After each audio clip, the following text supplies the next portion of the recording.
On se réveille. En un seul geste, Bruno de Honte donne vie à son monde fantastique, une cinquantaine d'automates sortis tout droit de son imagination foisonnante. Je me suis amusé avec un aspirateur, je l'ai appelé Capitaine Tractassin. Et il distribue les programmes, les papiers, les menus, des choses comme ça. Vas-y mon gars, fais ton devoir. À partir d'objets de récupération, ces marionnettes décalées et cet univers carnavalesque s'animent sur secteur depuis 12 ans dans ce musée. Mais la passion du Dunkerquois est née à l'adolescence. Là c'est ma pâte à papier, faite avec des plantes, la moelle de sureau et du papier toilette.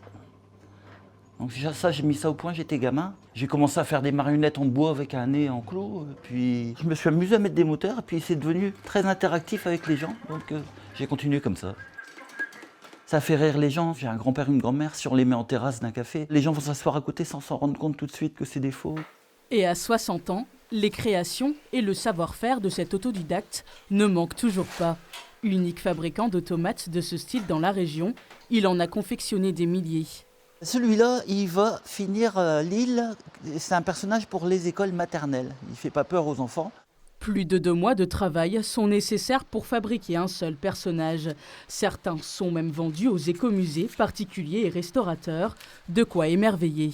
Quand les enfants vont pédaler sur des petits vélos, ils vont faire du courant, ça va actionner le bonhomme qui va faire de la purée. Le traiteur qui m'a demandé ce personnage, donc ça c'est une commande, veut faire goûter aux enfants la purée de courgettes, la purée de carottes, tout ça. Ancien éducateur, Bruno propose aussi des ateliers pour les scolaires. Et c'est à qui aura le plus d'imagination. Je dis on n'a plus le droit d'utiliser ça comme une fourchette. Ça serait trop simple. Donc ça peut devenir des dents, des cils. Si on lui met des pattes en fourchette, des yeux en montre, on peut avoir un super popu avec ça. Mais ça, je laisse courir l'imaginaire des enfants. Je leur donne simplement le départ, ce n'est plus une fourchette, et ils ont tout compris.